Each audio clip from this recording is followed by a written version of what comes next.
Network show right here on 910 AM, the Superstation, the Future of Radio. I'm your host, Brother Michael Imhotep.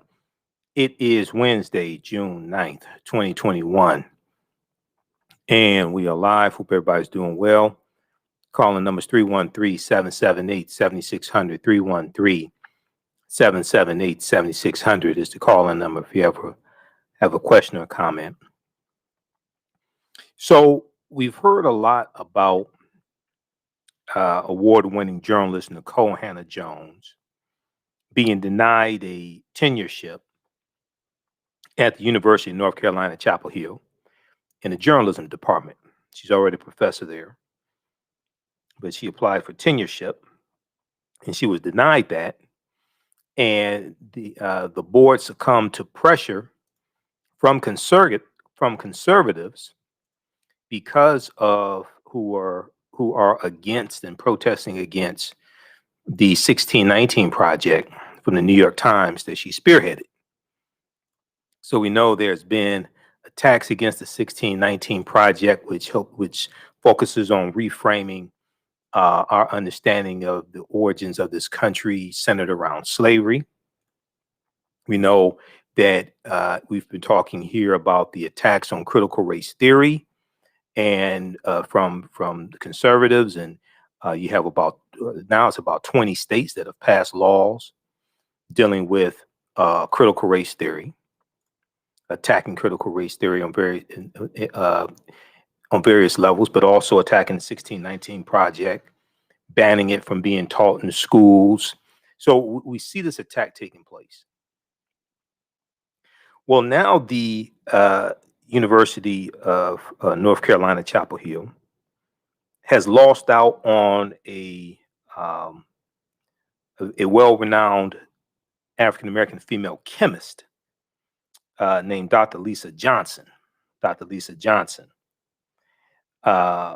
Who, so we're going to talk about this story here, okay? And then June 9th, 1963, Fannie Lou Hamer was dragged off of a bus and beaten, okay? On June 9th, 1963, while returning from a voter registration workshop in South Carolina, Fannie Lou Hamer was arrested and beaten in Winona, Mississippi, after sitting at a white-only lunch counter. So we're going to talk some about that as well in Fannie Lou Hamer. That happened June 9th, 1963. Okay, so on the African History Network show, we focus on educating, empowering, and inspiring people of African descent throughout the diaspora and around the world, because right now it's corrects wrong behavior. What you do for yourself, what you do to yourself, and what you allow other people to do to you and get away with is based upon what you think about yourself. What you think about yourself is based upon what you have been taught about yourself. What you've been taught about yourself is based upon everything you've read, heard, and seen about yourself. So when you control the radius of a man or woman's thoughts, you can control the circumference of his or her actions, because the mind can't do or teach what it doesn't know. Now, we deal with a number of different topics here on the African History Network show. We deal with current events in history, politics, education, economic empowerment, entrepreneurship, relationships, love, sex, health issues, and much, much more. Sign up for our email newsletter. Text the word Kemet, Kemet, the 22828. To sign up for our email newsletter, text the word Kemet, Kemet, the 22828. To sign up for our email newsletter. Also visit our website, AfricanHistoryNetwork.com, AfricanHistoryNetwork.com. Sign up for our email newsletter there as well. I want to remind you, you can still register for the online course that I teach on Saturdays, 12 noon to 2 p.m. Eastern Standard Time. Ancient Kemet, the Moors, and the Maafa. Understanding the transatlantic slave trade, what they didn't teach you in school. Ancient Kemet, the Moors, and the Maafa. Understanding the transatlantic slave trade, what they didn't teach you in school. This is a 9-week, well, now it's 10 weeks. I had to add an additional week because we're going to have Dr. David Imhotep speak to the class. This is a 10-week online course that I teach. We deal with thousands of years of history, and we deal with what led up to the transatlantic slave trade taking place. Saturday, June 12th. Our guest speaker is going to be Dr. David Imhotep, author of the book, The First Americans Were Africans, Documented Evidence. The First Americans Were Africans, Documented Evidence. And he's going to talk about the premise of his book. He'll deal with this book right here. He'll deal with the archaeological evidence, thoroughly documenting an African presence in this country that we call the United States of America, going back at least 51,700 years ago. We'll talk about his new book as well. It's coming out in about a month or so. We just posted the information here, posted the link here. You can register for that. It's also at our website, AfricanHistoryNetwork.com. Since we are about halfway through the class is about 54% off, so it's on sale $60, regular $130. And we do the class live, but all the sessions are recorded. They're archived, so you can go back and watch them over and over again. Okay, so I want to get into this first story here, and we've heard a lot about this. I know they talked about it on Roland Martin Unfiltered. They talked about it on MSNBC. So this goes back to late May 2021. NBC News has an article here dealing with University of North Carolina, Chapel Hill, denying tenureship to Nikole Hannah-Jones. Now, this is her alma mater also. Okay, she graduated from University of North Carolina, Chapel Hill. But there's an article from May 20th, 2021. UNC withholds tenure for 1619 Project journalist after conservative backlash. UNC withholds tenure for 1619 Project journalist after conservative backlash. And once again, we see these attacks all across the board. They're not isolated. We see the attack being telegraphed in the rebuttal speech. In the rebuttal speech that Senator Tim Scott delivered on Wednesday, April 28th, the rebuttal speech to the speech that Joe Biden delivered to a joint session of Congress. And, you know, we talked about that speech numerous times here on this show, and we broke it down because people don't understand. Many people don't understand the speech. It was a rebuttal. It was the rebuttal speech on behalf of the GOP, on behalf of the Republicans. But if you go through and analyze the 15-minute speech that Tim Scott delivered, it shows you the ideology and the policies of the GOP, and it shows you what's coming. And we've seen since April 28th, we've seen a number of states pass laws banning the teaching of critical race theory, attacking the 1619 Project as well. Okay. We see different variations of this. Now it's about 20 states. So if we look at this article here from NBC News, UNC withholds tenure for 1619 Project journalists after conservative backlash. The University of North Carolina at Chapel Hill's journalism school is not offering Nikole Hannah-Jones, the Pulitzer Prize winning creator of the New York Times 1619 Project, a tenured professorship after facing pressure from conservatives, So this is, even though they said that she did not have enough classroom time, enough teaching time in the classroom, when you research this, experts are saying, well, wait a second, there have been other people that have received tenureship and didn't have as much classroom time as is usually required or something like this. But she is an award-winning journalist. Now, NC Policy Watch first reported that the UNC Chapel Hill's board of trustees had decided not to approve tenure for Nikole Hannah-Jones at the Hussman School of Journalism and Media. According to the 19th, okay, according to the publication, the 19th, she is the first person in this role at UNC Chapel Hill to be denied tenure by the board. According to the 19th, she is the first person in this role at UNC Chapel Hill to be denied tenure by the board. Now, the university announced last month in April. They announced in April 2021 that Nikole Hannah-Jones would join the school as the Knight Chair in Race and Investigative Journalism in July. Now, conservatives quickly condemned the university's decision to offer Nikole Hannah-Jones the tenure track position. One trustee reportedly told NC Policy Watch, quote, "This is a very political thing. This is a very political thing. The university," quote, "the university and the board of trustees and the board of governors and the legislature have all been getting pressure since this thing was first announced last month. There have been people writing letters and making calls for and against.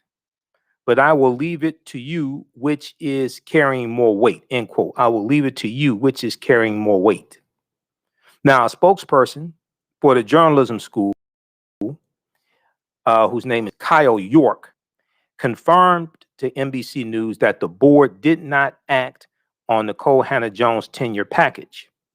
The board met on Wednesday, this is back in late May, and was expected to meet again on Thursday, he said.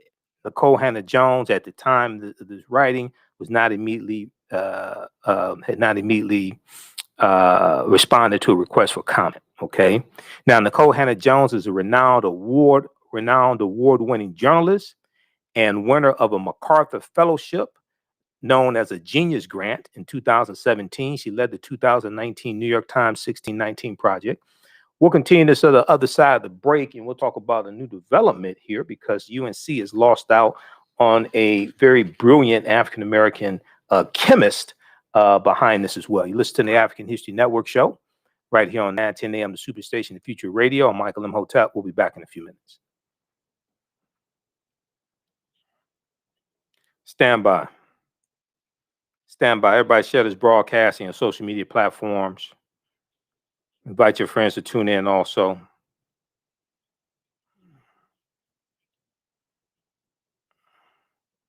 How's everybody doing?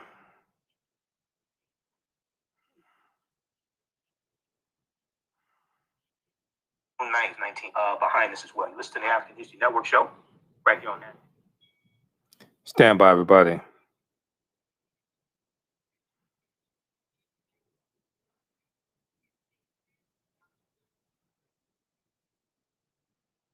All right, how's everybody doing? We're back from break in 4 minutes. Stand by.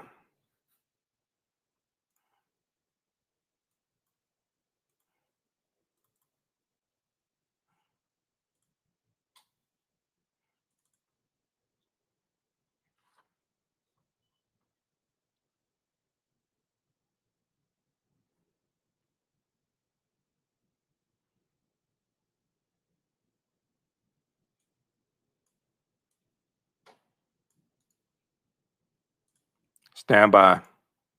Back from break in 2 minutes.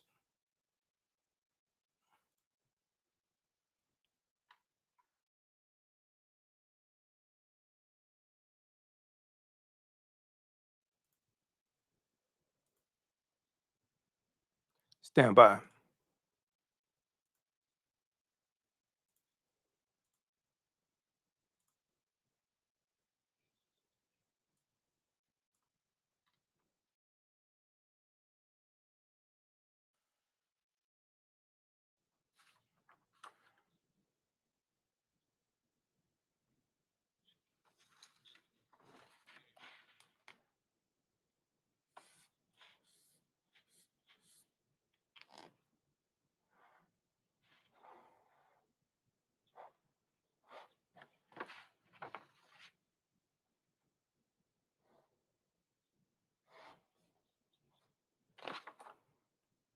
Okay, back from break in 2 minutes.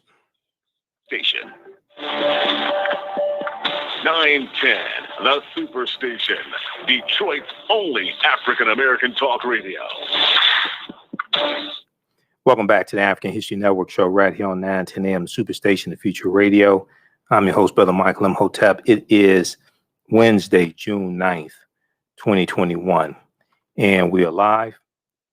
All right, everybody share this broadcast on your social media platforms. Invite your friends to tune in also. I want to remind you, I will be in Atlanta Friday, June 18th through Sunday, June 20th for the 9th annual Juneteenth Parade and Music Festival. 9th annual Juneteenth Parade and Music Festival. Arrested Development will be performing this year. They're one of the headliners. I'll be speaking there Saturday, June 19th and Sunday, June 20th, 3 p.m. to 4 p.m. Eastern Standard Time in the amphitheater. I'll also have a vendor booth there all 3 days. So visit JuneteenthATL.com, JuneteenthATL.com for more information. This will be held at Centennial Olympic Park. Centennial Olympic Park.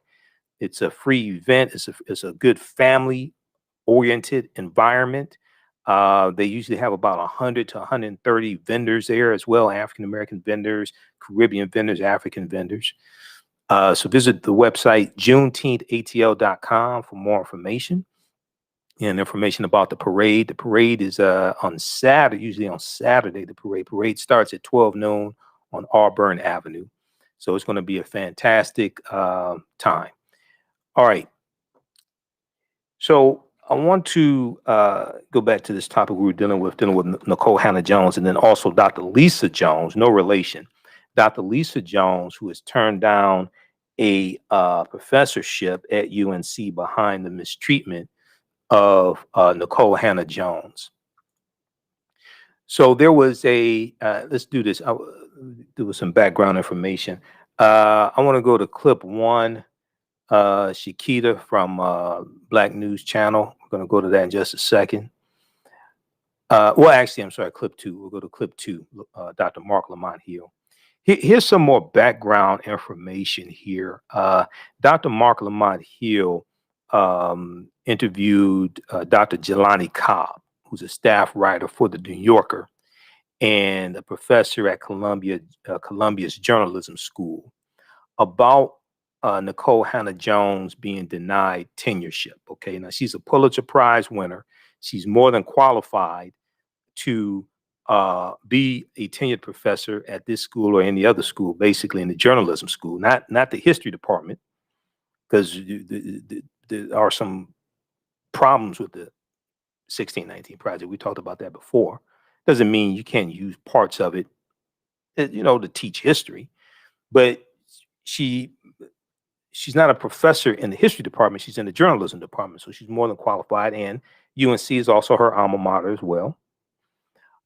Conservatives expressed outrage after the school announced that they were bringing Nikole Hannah-Jones on.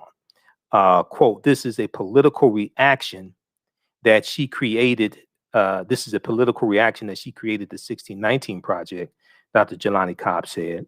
The idea that racism is not central to the American society, the American establishment, is absurd, end quote. Let's go to this clip, Shakita.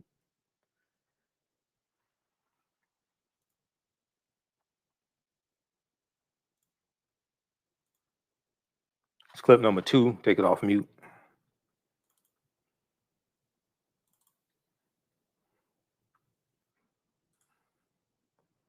To follow the battle brewing at the University of North Carolina, where Pulitzer Prize-winning MacArthur genius Nikole Hannah-Jones of the New York Times 1619 Project has just been denied a tenure position by the school's board, despite approval from faculty and the tenure committee. The news has led to an outpouring of support for Hannah-Jones, who joins a growing list of accomplished Black scholars and Black public figures attacked by the right. This is a fascinating moment. Just a few months ago, we saw letters written by right-wingers talking about cancel culture, how they couldn't take cancel culture, that we can't just cancel people because of their beliefs, that whenever people say things that are wrong or that are not politically correct or that make people uneasy, that the left just cancels them. And what many of us on the left said at the time was that that's simply untrue. That first of all, the issue here isn't canceling people, it's holding them accountable. And every time someone is held accountable, it doesn't mean that we're canceling them. But the other side of the equation was that many people on the right, the very people who are decrying cancel culture, are quick to shut something down when it doesn't cohere with their ideological positions. Whether it was in the 80s with the moral majority, whether it was people trying to stop rap music, whether it's people trying to cancel the Teletubbies literally, whether it's people writing letters, whether it's people trying to get people fired from cable news networks and universities for their positions on the Middle East, whether it's talking about trying to get teachers fired, or whether it's talking about what we see here with Nikole Hannah-Jones. This is a stunning development, and many people were up in arms about it. One of those people was my next guest. His name is William Jelani Cobb. He is a professor at Columbia Journalism School. He's also a staff writer at The New Yorker. And he was one of the first people to tweet and respond to what happened to Nikole Hannah-Jones. Jelani, good to see you, man. Good to see you. Help me understand this. Nikole Hannah-Jones is a Pulitzer Prize-winning journalist, a MacArthur Genius Award winner, one of the most celebrated writers, certainly the last couple of years, certainly as a journalist. Let me say one more thing. She was recruited for a job, hired for a job, approved by the faculty, approved by the dean. How unusual is it that something like this would happen? So the first is that this is extremely unusual. You and I have both been around academia long enough to understand how these commissions work. That if your department and your tenure committee is in favor of you being tenured, and the president, rather the dean and chair of your department are in favor, then it generally is a done deal. I've never in my academic experience seen or even heard of a case where the Board of Trustees then intervenes and effectively overrules the decisions that have been made at every other level of university governance. So one, it's but just to talk about the list of Nikole Hannah-Jones' qualifications, she has a MacArthur Award. She has a Pulitzer Prize. She has 2 Polk Awards. She has a Peabody Award.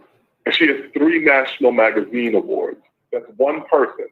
That would be an impressive haul if we were talking about an entire department. And so there's likely no one who came up for tenure with equal representation in terms of respect and awards within their professional field. And so what tenure basically depends on is where you stand in comparison to other people in your field. She is likely the most laureled, the most awarded journalist in her age category in her generation. So it's absurd, and this is a blatant intrusion into academic freedom and an intrusion into freedom of the press. So this is fascinating, because oftentimes when people do get denied tenure in academia, especially Black folk, there's always this kind of nebulous thing where, we don't know if they were a good citizen or not, or we don't know if you have enough of this or enough of that, and there's always a kind of plausible deniability. But as you pointed out, she may be the most decorated job applicant in a journalism school we've seen in a very long time. So, but the university isn't pretending that it's about her qualifications. They're fairly explicit, or no one at the level of the Board of Trustees is pretending that this is about her lack of qualification, right? No, not at all. And if you watch the kind of right-wing media in response to it, they were very overt. They said tenure denied to 1619 Project founder.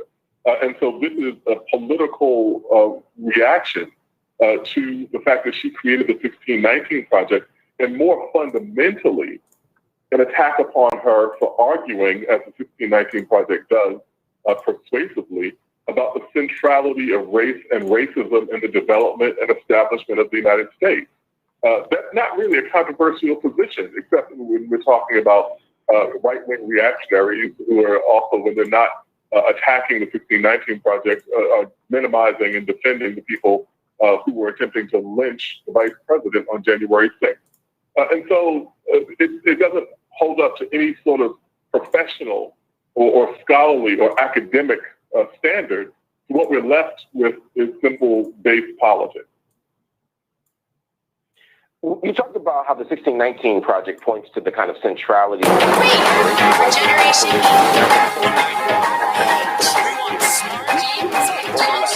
The right go nuts about critical race theory too. We see legislation against critical race theory. I had a guest on here a couple of weeks ago who said that if he's elected governor of Georgia, he's going to ban critical race theory on his first day in office, even though he didn't know what it was. What's going on in the country right now that gets us to this place?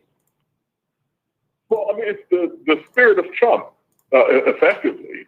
If you don't know what it is, it must be evil also. It's the kind of place where ignorance operates in the position that knowledge usually is. It's like an old joke saying, I don't know what those words mean, but I must take it to mean you're insulting me.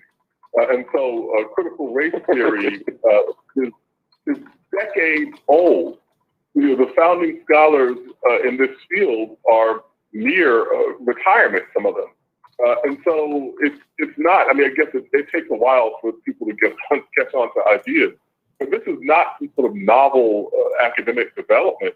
It is a well-entrenched and well-established part of the intellectual and theoretical underpinnings of now at this point multiple fields. We started out in law schools that have been applied to lots of different ideas as it relates to understanding how our society works. And so the other point of it is that the idea that racism is not central to the American society, American establishment, is absurd.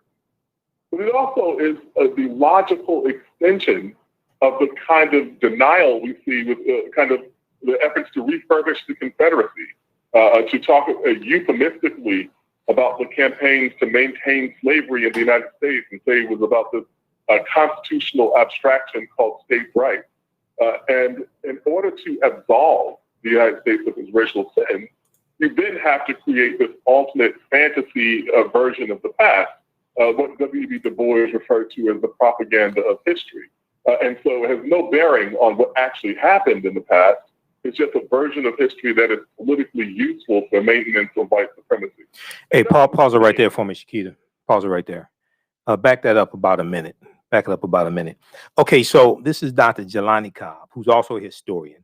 He's a journalist and a historian, professor at the Columbia's Journalism School.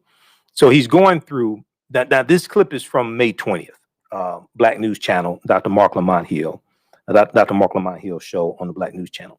So they're going through dissecting this whole thing. And you saw the article that I had up. We've talked about a number of times before, dealing with Senator Mitch McConnell, Republican of Kentucky, who, and I'm not going to beat up on him because his grandfather's owned 14 slaves collectively, and 12 of them were female. I'm not going to beat up on him because of that. But you saw that it was a letter that three dozen you had about 36 Republicans who sent to the new Secretary of Education, Miguel Cardona. They sent a letter demanding that schools that teach the 1619 project not be eligible for grant programs. Okay. This is an article here from CNN. We've talked about this before on the show. McConnell sends letter to Education Secretary demanding removal of the 1619 project from federal grant programs. Okay. And let me pull this article back up here. So we see this whole attack. Now, what Dr. Jelani Cobb is talking about is dealing with revisionist history. This ties into the whole lost cause, revisionist history of the Civil War and of the Confederacy, and rewriting history, saying that the Confederacy, they separate from the Union because of states' rights. No, because of slavery. They wanted to maintain slavery. And when you read their statements of secession, they make it clear. They talk about how slavery was central to their way of life. So you had conservatives on UNC's board who are blocking the tenureship of Nikole Hannah-Jones. But this is much bigger than an African-American woman having a job at a white institution. This deals with this whole culture war that's taking place and shutting down of history that contradicts what a lot of white people want to hear. Okay, that's what this ties into. So if we look at this article here from CNN.com, McConnell sends letter to Education Secretary demanding removal of the 1619 project from federal grant programs. Senate Minority Leader Mitch McConnell is wading into the culture wars Friday morning. Now, this article is from Friday, April 30th, 2021. In a letter obtained by CNN, the Republican leader asked Education Secretary Miguel Cardona to abandon curriculum in American schools that McConnell argues tells a revisionist history of America's founding. McConnell claims these programs, such as the 1619 Project, who Donald Trump waged a war against, the traitor-in-chief, Benedict Donald, he waged a war against the 1619 Project when he was in office. McConnell claims these programs, such as the New York Times 1619 Project, reorient the view of American history, quote, away from their intended purposes toward a politicized and divisive agenda, end quote. What's the divisive agenda? They don't want to deal with the history of slavery. That's the problem. They don't want to deal with white supremacy and racism and systemic racism. Because you have many Republicans like Lindsey Graham of South Carolina who is saying systemic racism don't exist. And then when you put policies in place to address decades of systemic racism, like the $4 billion of loan forgiveness for African-American farmers and Latino farmers and Asian American farmers that's in the $1.9 trillion American Rescue Plan that no Republicans in the House or the Senate voted for. When you do things like that, because African-American farmers have faced decades of discrimination from the federal government and U.S. Department of Agriculture and have lost 92% of their land over the past 100 years, about 12 million acres of land. When you put policies in place to deal with a history of racism, then you have many Republicans that call the policies racist, not the past 100 years of racism and discrimination. They don't focus on that. They call the policies that you put in place racist. The 1619 Project has become a hot button issue for conservatives across America, and politicians have fought efforts by school districts to make it part of history, to make it a part of history curriculum in public school districts. The project, launched by the New York Times in 2019, 400th year anniversary of August 20th, 1619, reframes American history around the date of August 1619, when the first slave ship arrived on America's shores. Now, that's the first slave ship coming into the British colonies, because the Spanish were already bringing Africans into the territory we call South Carolina in 1526. That's 93 years before 1619. The Spanish were already doing that because the Spanish were in this land before the British get here. And we know the Spanish were the second ones involved in the transatlantic slave trade, right behind the Portuguese. The Portuguese are the first ones involved in 1441, going into Mauritania. The Spanish are right behind them. The English get involved in the transatlantic slave trade later. And then we know the Spanish are here, the Dutch are here. This is how you get the colony of New Amsterdam. And the colony of New Amsterdam becomes the British colony of New York. So we know that they're all here in this land. But of course, since we were familiar with Dr. David Imhotep's book, The First Americans Were Africans, Documented Evidence, we know African people were here in this land at least 51,700 years ago, even before Native Americans came into existence. These were the Koisan, who have the oldest DNA on the planet, come from Southern Africa. They're the ancestors to the Ainu and the Twa, and they go all around the world, and we know they were here as well. So we know this. So they can't run this game on us, because y'all listen to this show and I put you up on game. So when they come at us with this nonsense, we know how to dissect their argument. But August 20th, 1619 did happen, when those 20 and odd Africans were on the White Lion pirate ship, and they are exchanged for food and water and supplies in Virginia. It was actually Hampton, Virginia. It wasn't Jamestown. It was actually Hampton, Virginia. So the project, 1619 project, launched by the New York Times in 2019, reframes American history around the date of August 20th, 1619. When the first slave ship arrives in the British colonies, and it has launched a fierce debate over the legacy that slavery has played in shaping America, particularly as it relates to its treatment of African Americans. Republicans have misleadingly suggested that a widespread effort,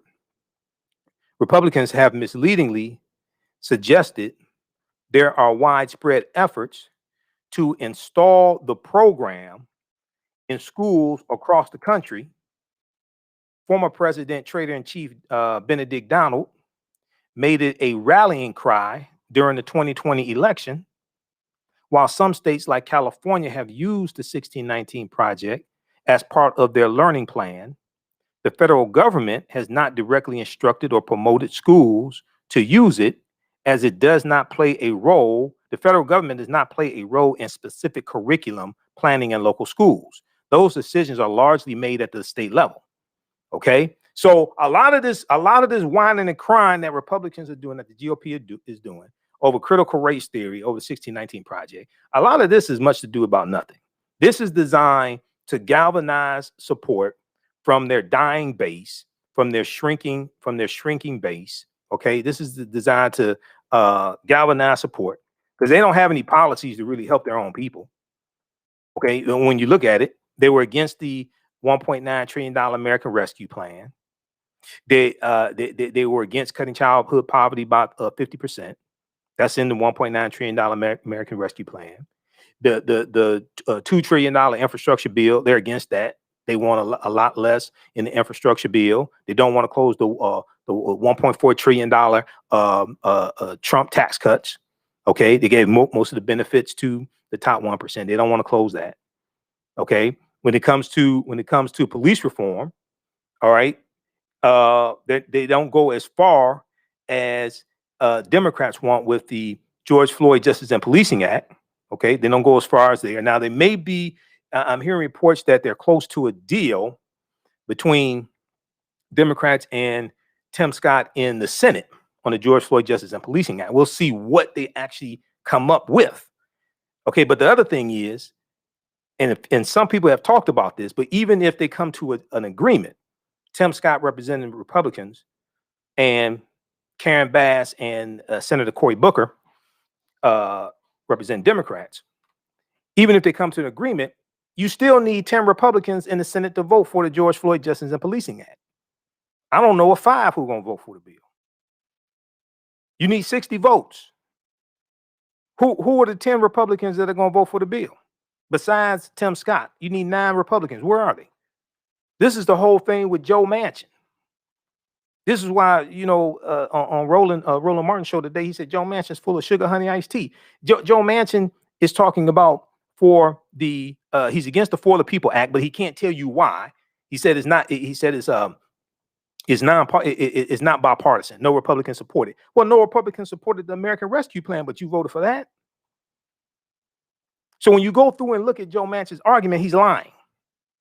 Joe Manchin is lying. And when you look at the report that Rachel Maddow did a couple of nights ago on the Rachel Maddow show, she goes through and shows a poll out of West Virginia. And the poll shows how West Virginians, regardless of race or regardless of whether they are Republican or Democrat, they overwhelmingly support Joe Biden's policies because they know it's going to be beneficial for them. Okay, if you look at this one right here quickly, we'll go back to this clip here from Black News Channel. But see, this is an example of how elections have consequences.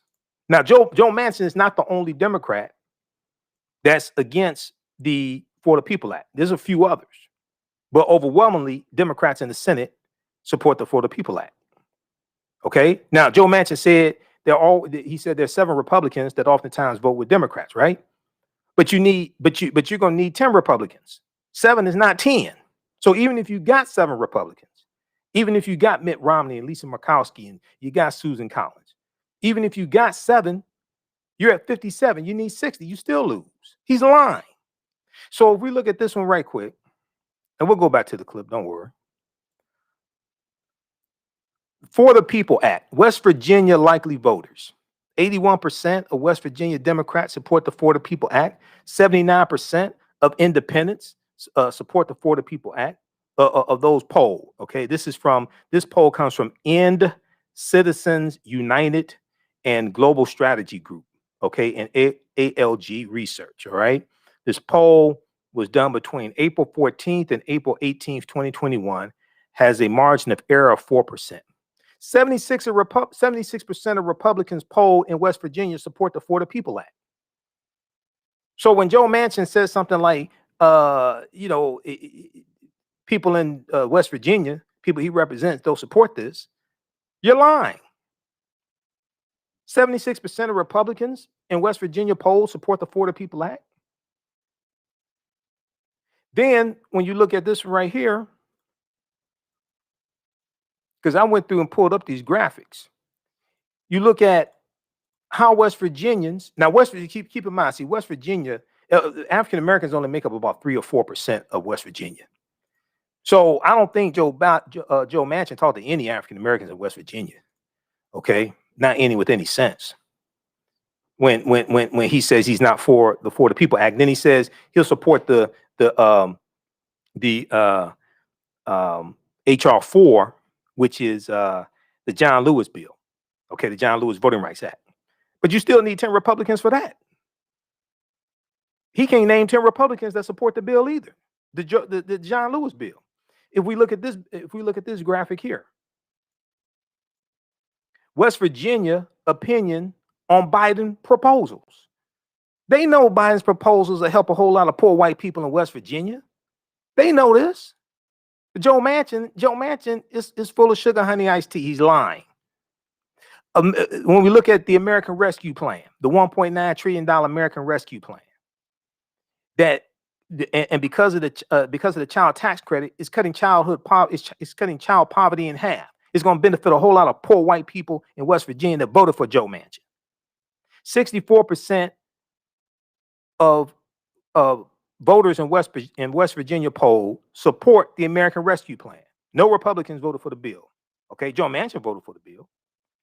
When we look at the American Jobs Plan, and Moody's Investments has said that the American Jobs Plan is the infrastructure bill. They said that bill is going to create 2.7 million jobs. 68% of West Virginians support Joe Biden's American Jobs Plan, the infrastructure bill. For the People Act, 79% of West Virginians polled support the For the People Act. Donald Trump won West Virginia in 2016 and 2020 by about 40 points. But they said, look, we know this bill is going to help us. Okay, regardless of race or what have you, regardless of whether Republican or Democrat or whatever, they say, look, we know this is going to help us. We're poor. We need help. And they know that Biden's plan is going to help them. So you have to ask Joe Manchin, your own people in West Virginia want these bills. So what are you talking about? All right, let's go back to I'm going to go back to this article here from NBC News. Let's go back to the clip from the Black News Channel, Dr. Mark Lamont Hill.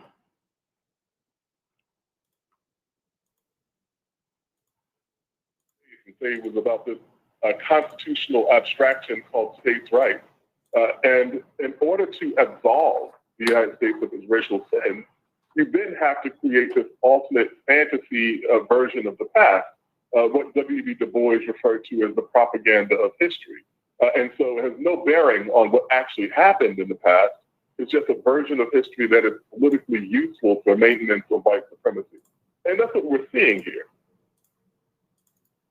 Somebody's going to say, why are y'all making a big deal about this? They still made her an offer as a practice professor. They gave her a 5-year contract. You know, I don't have a guaranteed job in my career. Why is this tenure thing a big deal? What do you say to those people? Yeah, I understand that. I understand why people would think that and why people would raise that question. But here's why it's important. There are professors who are doing the work. When we say that we want the real history and we want to teach the truth, that requires scholarship, and that requires people going out and digging up things that people don't want to know, or things that people want to keep buried. And tenure is meant to protect the scholars who are doing this work. If you want your children to learn the accurate story of the past, people are always asking me, do you teach the real Black history? Well, the people who produce the real Black history need the protection of tenure. And the effect of this may not be on Nikole Hannah-Jones. It may be on dozens or hundreds of younger scholars who don't have tenure, who will be going up for tenure, and who now are afraid that by doing their very important, diligent work, they will be liable to have their careers damaged in ways that may take years to recover. Before you go, let me ask you one more question. I was talking about this right before you came on. There's a way that the right has been so outraged about cancel culture. There's some irony here. It seems to me that this is evidence that perhaps they're the ones doing the canceling. It's always been the case, though. That has always been the case. You know, when we have seen the attempt to shout down people in public for pointing out the inconvenient truths of American history, that wasn't us. And what they are reacting to when they're talking about cancel culture is the mere emergence of people who can now, through social media, have a counter voice, now argue back. But they've been doing this since the time immemorial. You remember SpongeBob SquarePants, when they went after him? There are all sorts of inanimate objects, ideas, fictional characters that the right has a list of that they've gone after themselves. And so the idea of cancel culture, which is a term that I never use, but the idea of it existing and being solely in the province of people on the left is laughable. Wow. William Jelani Cobb, thank you for joining me, and thank you for lending your insights on this. Okay. All right. Pause it there.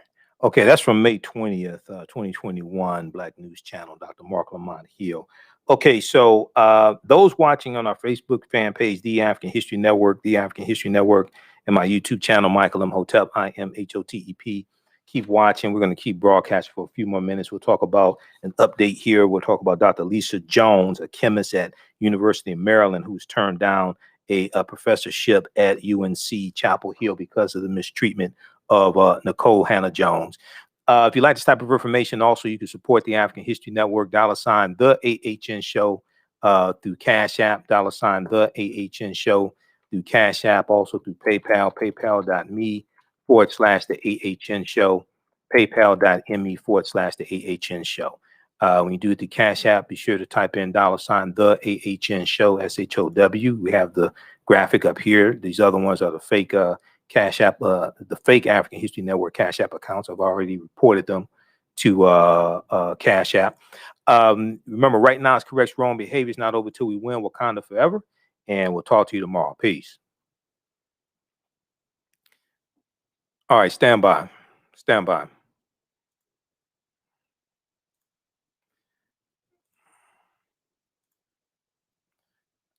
Okay.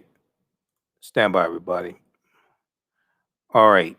Let me close that out. Okay. So you can support us through Cash App or through PayPal, paypal.me/the AHN Show, paypal.me/the AHN Show. This also will help me get back to and from Atlanta because I'll be in Atlanta 3 days for the Juneteenth Festival. I'll be speaking there. The 9th annual Juneteenth Festival at Centennial Olympic Park, June 18th through the 19th, June 18th through the 20th. Be sure to register for the my Saturday online course, 10-week online course, Ancient Kemet, the Moors, and the Maafa.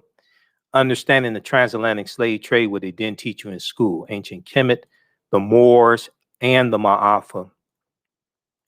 Understanding the Transatlantic Slave Trade, what they didn't teach you in school.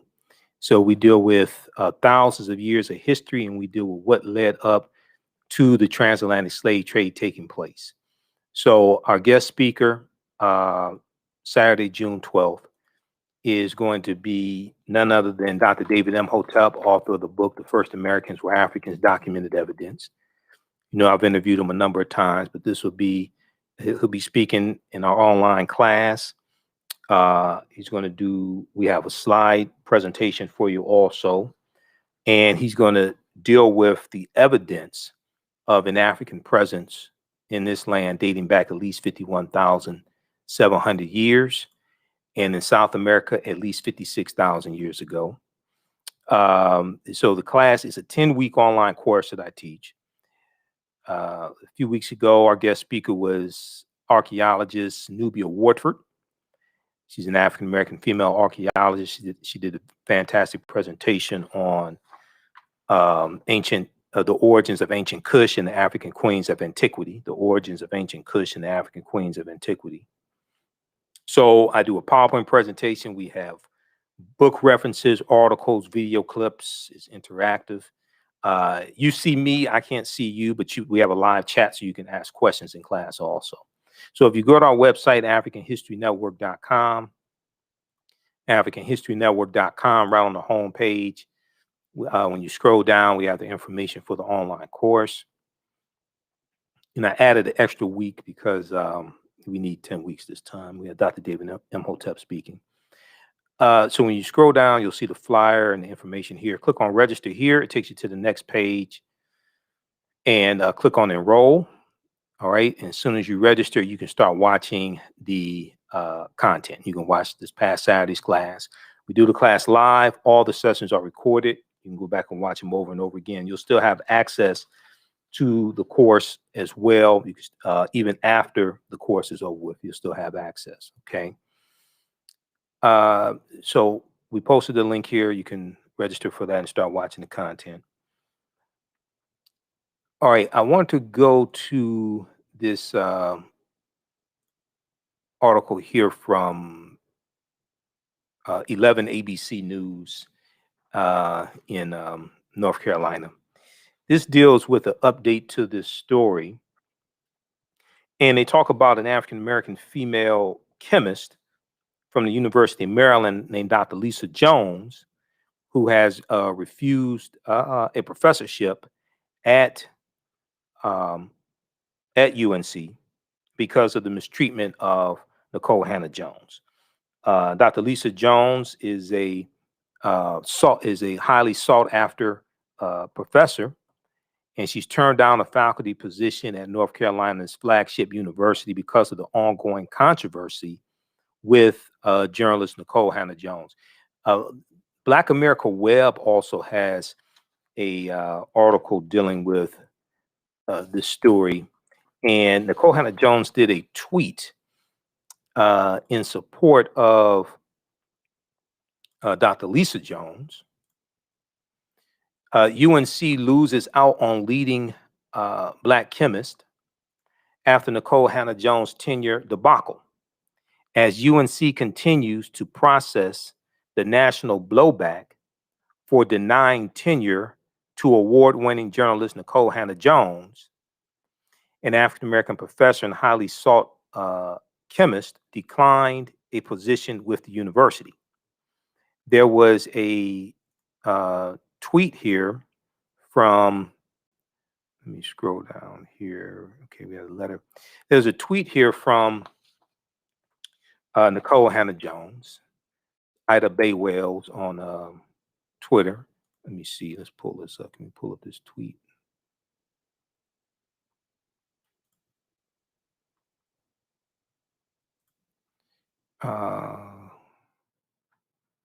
Let's see here. Okay, let's go to this tweet. Let me flip over. We have it up.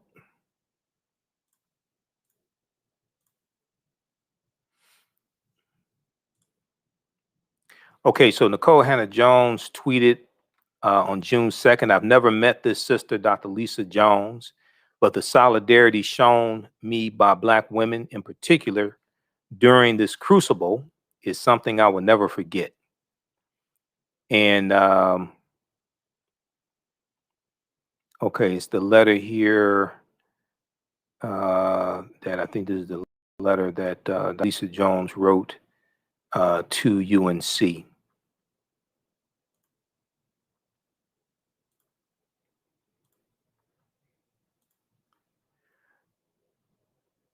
All right, I want to go to this clip here from NBC, 11 ABC News.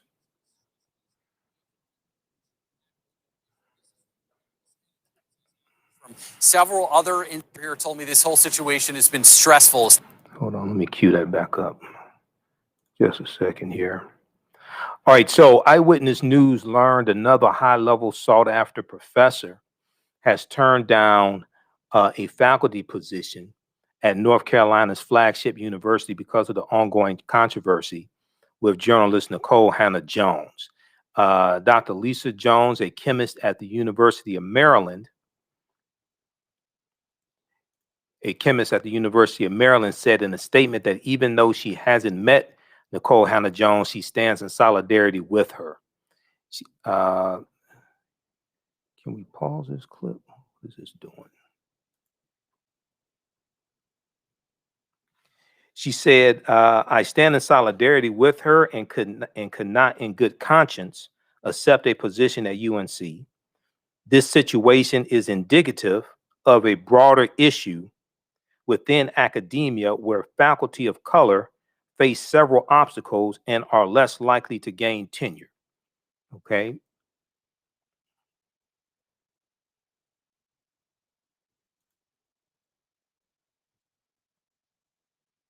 Let me see here. I'm trying to start this from the beginning.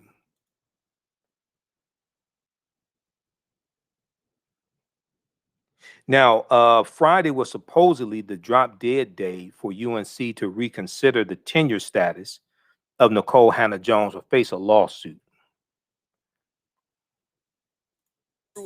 Steve, one professor here told me this whole situation has been stressful, has taken away from their true academic mission. This is we're learning that Ms. Hannah-Jones has offers from several other institutions, academic institutions. Those positions come with tenure, and we're also hearing that the Board of Trustees tonight continues to consider her fate. It's a debate no professor wants its university to be involved in, not Deb Eichut. He's an associate professor at the UNC Hussman School of Journalism and has been since 1995. The school thrown into a frenzy for the last month over the fate of alum and journalist Nikole Hannah-Jones. This should be a plain and simple hire, and we can get on with our business of teaching. Tonight was supposedly the drop-dead date for UNC to reconsider the tenure status of Hannah-Jones or face a lawsuit. UNC saying, quote, they've responded to a letter from the NAACP Legal Defense and Educational Fund regarding Nikole Hannah-Jones's employment. We look forward to continued dialogue with her counsel. No university or no faculty or student at any university want their universities to go through a federal lawsuit once you can avoid it. Her case rippling down the faculty as University of Maryland chemist Dr. Lisa Jones decided not to take a job in Chapel Hill because of what's happened to Miss Hannah-Jones. Quote, this situation is indicative of a broader issue within academia where faculty of color face several obstacles and are less likely to gain tenure.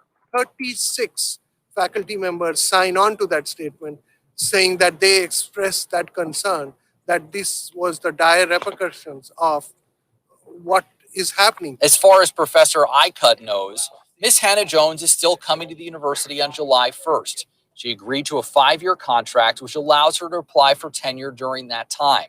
Whatever is decided, professors are asking for transparency, including the chair of the faculty, Dr. Mimi Chapman. She wrote an op-ed this week in the Daily Tar Heel. I've reached out to Ms. Hannah-Jones, have not heard back just yet. I've also filed public records requests with the university to get a bit more detail about the specifics of her contract. Now, you also might be wondering tonight, why tenure? Why is this battle over tenure so important? Not only, according to professors, does it ensure job security, but ensures academic freedom of teaching and ideas. Steve? Okay, so that is from 11 ABC News there in North Carolina. That is from June 4th, 2021. June 4th, 2021. The name of that piece is highly sought after chemist turns down job at UNC-CH as Hannah Jones tenure dispute unfolds. Let me flip over and show you this one. And BlackAmericaWeb.com has an article dealing with this as well. Highly sought after chemist turns down job at UNC-CH as Hannah Jones tenure dispute unfolds. Okay, we'll post this link here.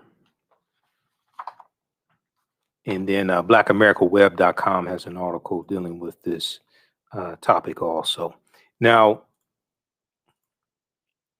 the article goes on to say, okay, Joel Curran, Vice Chancellor for Communications for UNC, wrote on Friday saying the university, quote, responded to a letter from the NAACP Legal Defense and Education Fund regarding Nikole Hannah-Jones' employment. We look forward to continued dialogue with her counsel, end quote. Okay, you can read the rest of that. Now, in the piece from Black America Web,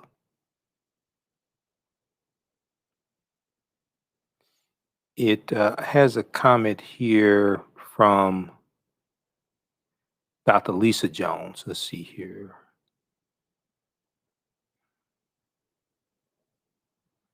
This is, reports show the chemistry department tried to lure Dr. Lisa Jones. Let me back up here.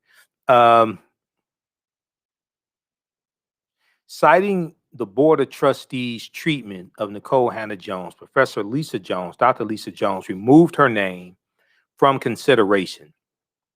Inside Higher Education reported Dr. Lisa Jones found the decision to defer tenure for Nikole Hannah-Jones, quote unquote, disheartening. She also took aim at UNC's alleged commitment to diversity. She also took aim at UNC's alleged commitment to diversity. And let me flip over here. She also took aim at University of North Carolina's alleged commitment to diversity. She said, quote, it does not seem in line with a school that says it is interested in diversity, end quote, wrote Dr. Lisa Jones. Although I know this decision may not reflect the view of the school's faculty, I will say that I cannot see myself accepting a position at a university where this decision stands. Now, reports show the chemistry department tried to lure Dr. Lisa Jones away from her current position as Associate Professor of Pharmaceutical Sciences at the University of Maryland at Baltimore. The chemistry faculty alerted the UNC chancellor to the negative impact on faculty recruitment. Now, Professor Jones, quote, Professor Jones is a renowned bioanalytical chemist and would have bolstered the department's mission in research and education, end quote, wrote the chemistry faculty. Her recruitment also aligned with the myriad diversity initiatives on campus, not least the supporting themes in the blueprint for next, end quote. Now, both highly qualified in their fields, Dr. Lisa Jones and Nikole Hannah-Jones would have added to the small poll of tenured Black women professors at UNC. Investigative data journalist Ali Ingersoll found that out of 622 tenured professors at UNC, only 8 were African-American women. Out of 622 tenured professors at UNC, only 8 were African-American women. That's it's kind of interesting because African American women have the highest percentage. They have the highest percentage that are they are the group that has the highest percentage enrolled in college. Let me put it like that. That was from a studies like 9%. That was from maybe 8 years ago. TheRoot.com has information on that also. So that's very interesting. UNC has only out of 622 tenured professors. Out of 622 tenured professors, only 8 are African American women. Now, investigative data journalist Ali Ingersoll also found that UNC, Duke, and North Carolina State University had little diversity within full-time tenured faculty. Little diversity within full-time tenured faculty. The tenured faculty at the 3 schools ranged from 74% to 79% white. North Carolina Central University, and which is an HBCU, had the greatest faculty diversity. North Carolina Central University, which is an HBCU, had the greatest faculty diversity.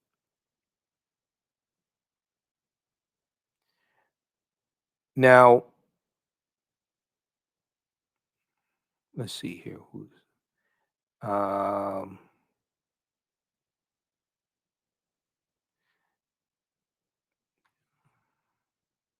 Okay, now Dr. Lisa Jones in the statement also said, and let's go back to the screen share.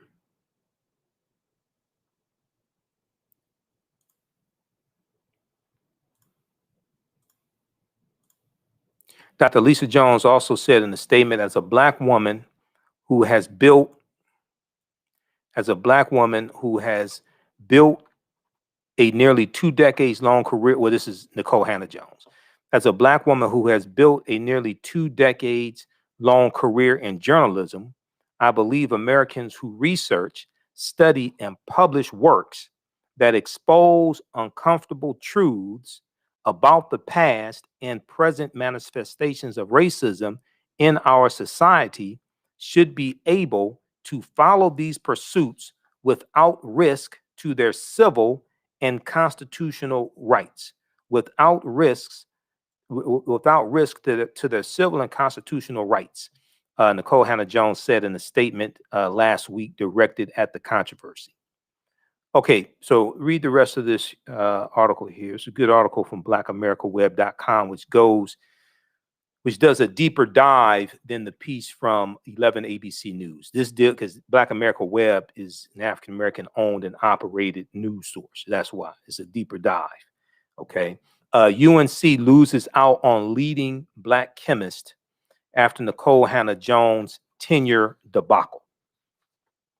And this is by Anoa Changa for blackamericaweb.com. All right, so check that out. Okay, I want to now. Some people ask, well, what is critical race theory? What is critical race theory? You know, we talk about that often here on the African History Network show.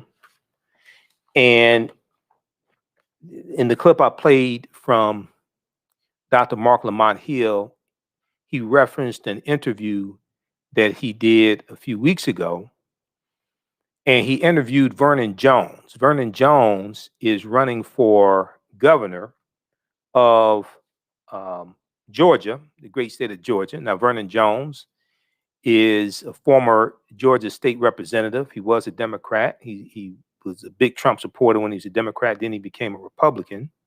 He's African American. He's a damn fool. He's an idiot. He's not going to be Stacey Abrams. But Vernon Jones said that if he becomes governor of Georgia, first thing he's going to do, or one of the first things he's going to do on his first day, is an executive order banning the teaching of critical race theory.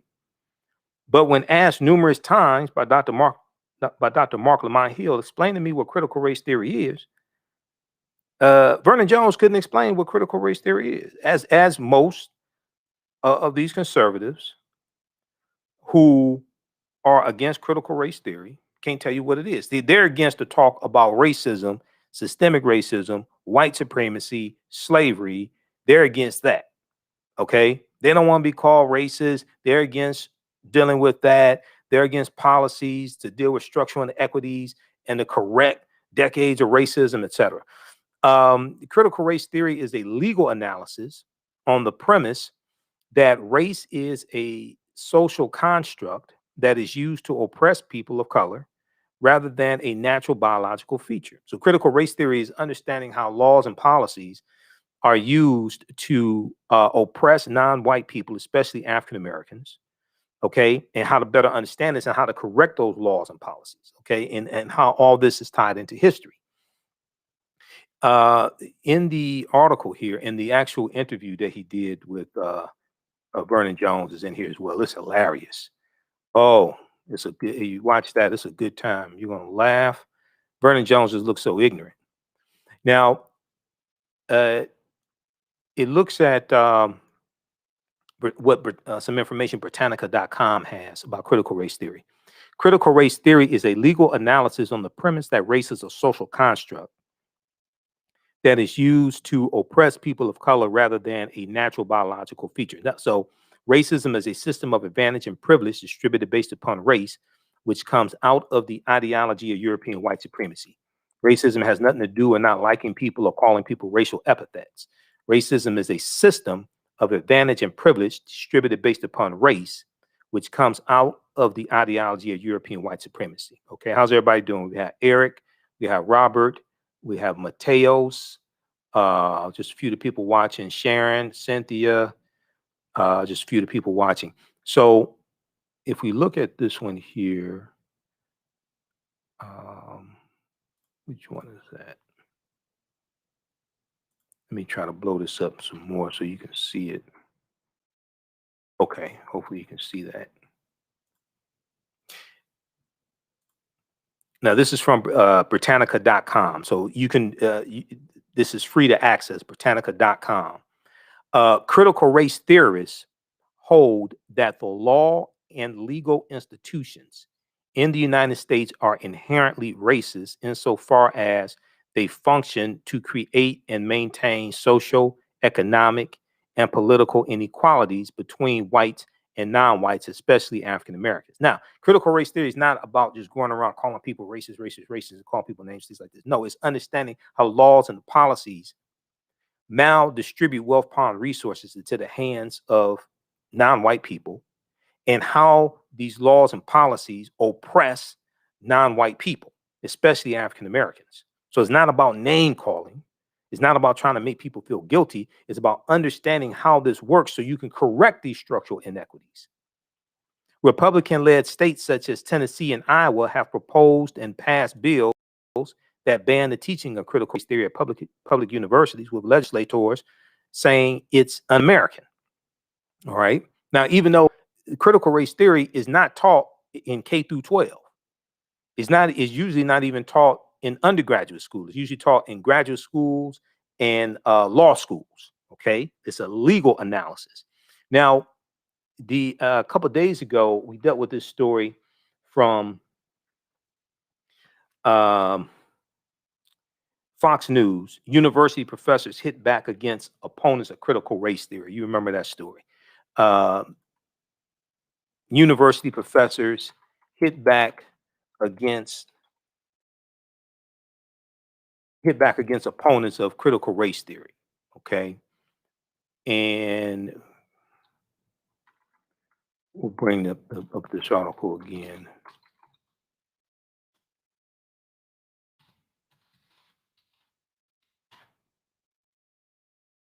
See if we can bring up this article again here.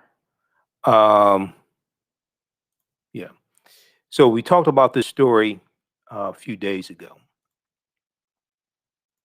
think it was last Friday or something. Okay, there was a clip that I did not get a chance to get to. I had queued up. We ran out of time. Okay, this story here from Fox News. University professors hit back against opponents of critical race theory. And it in this clip here, you hear two of the leading scholars on critical race theory. Law professor Kendall Thomas, who's a law professor at Columbia University, and Marvin Lynn, a professor at Portland State University. Okay, so you can watch the video that they have here in this article where they go through and explain it. There was a clip from CNN because I was doing research on that show, on that day's show, and pulling together different content. And I had more content than we had time. This is about a 5-minute clip here. This is from May 18th, 2021. What critical race theory is really about? What critical race theory is really about? This is from CNN. So we're going to go to this here in just a second. Let me cue this up. As critical race theory becomes increasingly politicized and attacked by Republicans, CNN's Jason Carroll explains what the concept is and what it isn't. And they speak with Kimberly Crenshaw, who's a pioneer in critical race theory and who actually coined the term critical race theory. Let's go to this clip.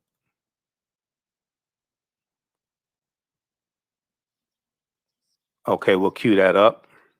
Stand by. Stand by. We'll get that queued up.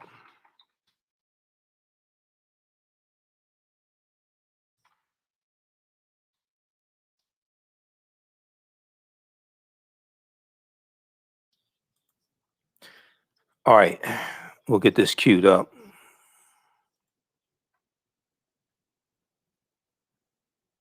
Can you tell me what critical race theory is? No. Critical race theory? Critical race theory. No. I don't know. I can guess. Guessing or not, across the country, a number of politicians are getting it wrong. Critical race theory is a Marxist doctrine that rejects the vision of Martin Luther King Jr. Absolutely false. It's basically teaching kids to hate our country and to hate each other based on race. False and slanderous. Meet professor and scholar Kimberly Crenshaw. Crenshaw is one of the founders of critical race theory, which she helped develop in the late 1980s. In short, critical race theory is an approach based on the idea that the history of white supremacy still has a very real and lasting impact on our society and institutions today. Critical race theory just says, let's pay attention to what has happened in this country and how what has happened in this country is continuing to create differential outcomes so we can become that country that we say we are. So critical race theory is not anti-patriotic. In fact, it is more patriotic than those who are opposed to it because we believe in the 13th and the 14th and the 15th Amendment. We believe in the promises of equality, and we know we can't get there if we can't confront and talk honestly about inequality. Critical race theory is not a doctrine. It's not a manuscript. One way of describing it is looking with a critical eye at race and institutions. Let's take an example from history. The Declaration of Independence says all men are created equal. A critical race theorist would note that slavery persisted for almost 100 years after those words were written, and it was more than a century before women got the right to vote. So why is the term causing such a stir in conservative political circles today? This left-wing nonsense that suggests that any race is inherently inferior or racist or Okay, so this idiot that you're listening to right now, this is Senator Tom Cotton of Arkansas, that dumbass. Senator Tom Cotton of Arkansas, okay, Republican, needs to be voted out of office. This is who you're listening to right now. On Fox News, of course. oppressive. Opponents are concerned critical race theory Let me back this up a little bit. That any race is inherently inferior or racist or oppressive. Opponents are concerned critical race theory is or will be forced on students. Supporters say that critical race theory is not based on the view of this race is good, this race is bad.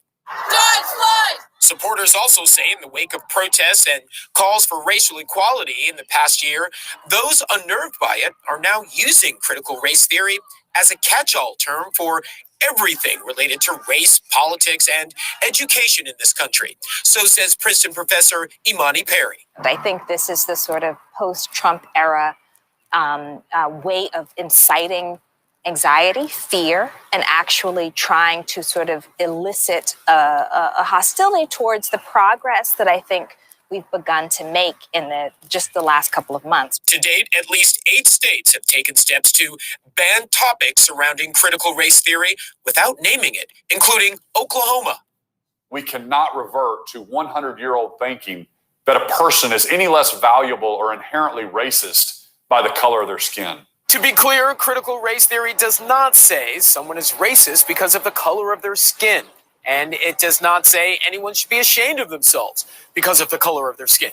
Still, some parents who hear the term are speaking out. Okay, so they were talking about Oklahoma. That was the governor of Oklahoma, okay, who signed a law banning Kevin Stitt, Republican governor of Oklahoma, signed a bill banning teaching a critical race theory, et cetera. Now, he said they can still teach about the Tulsa race massacre, but you have to have an analysis of white supremacy racism to understand and properly teach the Tulsa race massacre. And you know, we talked about this here on this show because if we go back and look at which article, this one right here from NBC News, this article here dealing with little Kevin's bill that he signed in the law, passed the state legislature. Teachers worry Oklahoma's ban on systemic racism lessons could put jobs at risk. Teachers worry Oklahoma's ban on systemic racism lessons could put jobs at risk. Oklahoma's new law, which does not specify consequences for teachers who violate it, is one of many across the country targeting the study of racism's legacy. Now, so today it's about 20 states that have banned critical race theory or different things like this, attacking the 1619 Project. This article here is from May 25th, 2021. Okay, read this article also. We've talked about that here on this show. Teachers worry Oklahoma's ban on systemic racism lessons could put jobs at risk. Let's go back to this clip quickly here from CNN. Let me back this up. Critical race theory does not say someone is racist because of the color of their skin. And it does not say anyone should be ashamed of themselves because of the color of their skin. Still, some parents who hear the term are speaking out at school board meetings. Just because I do not want critical race theory taught to my children in school does not mean that I'm a racist, damn it. But Crenshaw says the theory is not about calling individuals racist, but looking at racism still ingrained in American institutions. And she says we have to talk about it. If this censoring of all conversation about racism is called racism, that's what this move is really about. It's really not about a theory. It's really not about what's in people's hearts. It's about an effort to shut down all conversation about the sources and the reproduction of racial inequality. Jason Carroll, CNN, New York. So as Dr. Jelani Cobb said in the interview with Dr. Mark Lamont Hill, see, white people for so long have had the power to just be able to shut down these conversations, right? And now they find that they can't do that as easily because of social media, et cetera. Now they find they can't do that. And what many white people want, not all of them, of course, not all of them. I mean, there are a lot of white people who are out protesting in summer 2020 regarding the killing of George Floyd and others and things like this, right? So I'm not talking about all white people, but many white people want African Americans to suffer in silence. See, this is what this is about. Many of them want African Americans to just suffer in silence. They don't want to hear about it. Okay, and that dealt with a lot of the blowback that Colin Kaepernick and other players in the NFL got for taking the knee, protesting silently. They didn't even want the, and so you had people attacking them and Donald Trump attacking them, etc., for protesting silently against racism and police brutality and white supremacy, things like this, taking the knee during the national anthem. Now, Donald Trump doesn't know the words to the national anthem. Donald Trump's one of the biggest traitors in the history of this country. Okay. So, and also taking the knee is a sign of respect in the military. That's where taking the knee came from. Comes from the military. Nate Boyer, who's a former NFL player and former Green Beret, met with Colin Kaepernick and Eric Reed and gave them the idea of taking the knee as opposed to sitting on the bench to show, so it wouldn't, because taking a knee comes from the military as a sign of respect. So as a way to try to refocus attention on what their actual cause was, they switched from sitting on the bench during the national anthem to taking a knee. Okay, so check out this clip here. We just posted it from CNN. Naming this clip here, this is from May 18th, 2021. What critical race theory is really about? What critical race theory is really about? This is from CNN.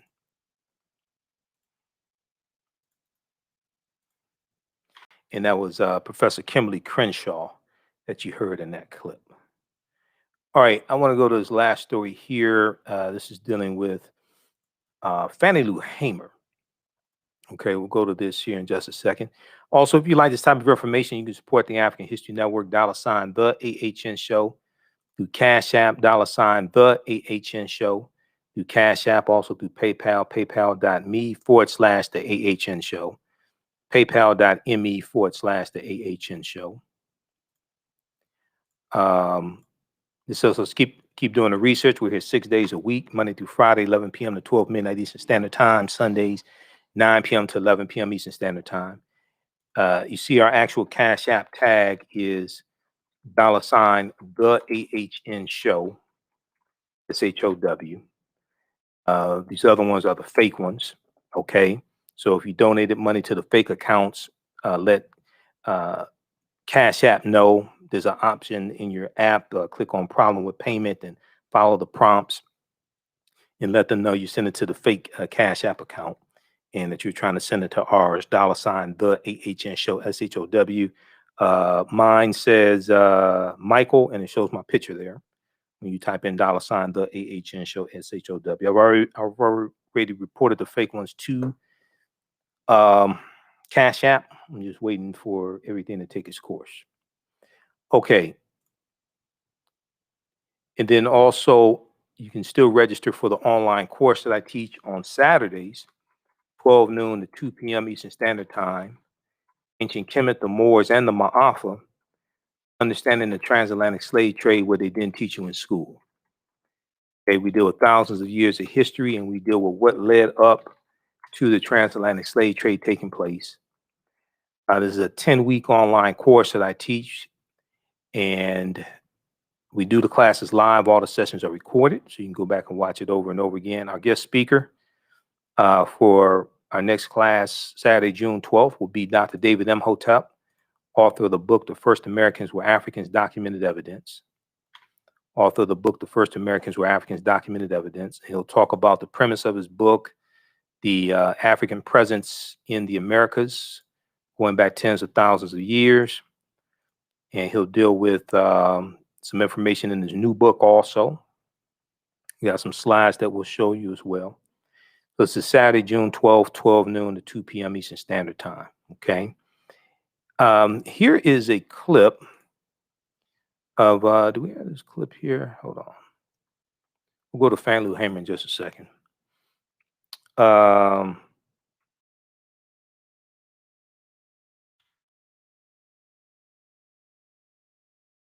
Dr. David Imhotep was interviewed in 2011 on WKRP in Cincinnati, Channel 5.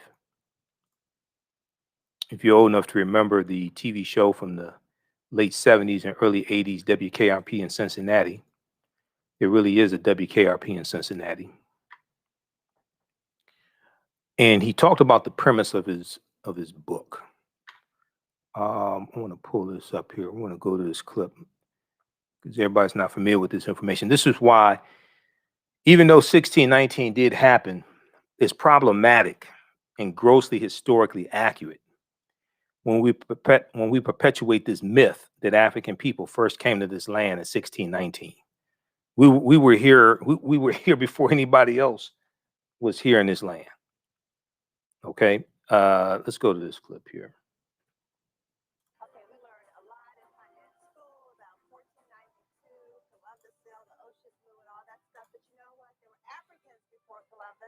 We've got Dr. David Imhotep to tell us his history lesson that we need to know. Welcome, Dr. Imhotep. But I should say you have a PhD in ancient African history. That's correct. And that's kind of unusual. Yes, it is. Yeah. So congratulations on that. Thank you very much. Yeah. How did you get interested in this area? It was part of my dissertation, read this way, but I could not vary to another subject when my other subject here. So I said, later on, I will write something about that because it's not important in my dissertation at this moment. So that's why I did the book as soon as I finished my dissertation. Wow. And we should say, we have a picture of the book too. It's the first Americans were Africans. And we were talking about Dr. Ivan Van Sertima because I remember back in the 1980s, my dad took me to hear him. He came here to Cincinnati, and his book was They Came Before Columbus, and he talked about how Africans were here. He had a lot of, great research information, and so it was just kind of eye-opening.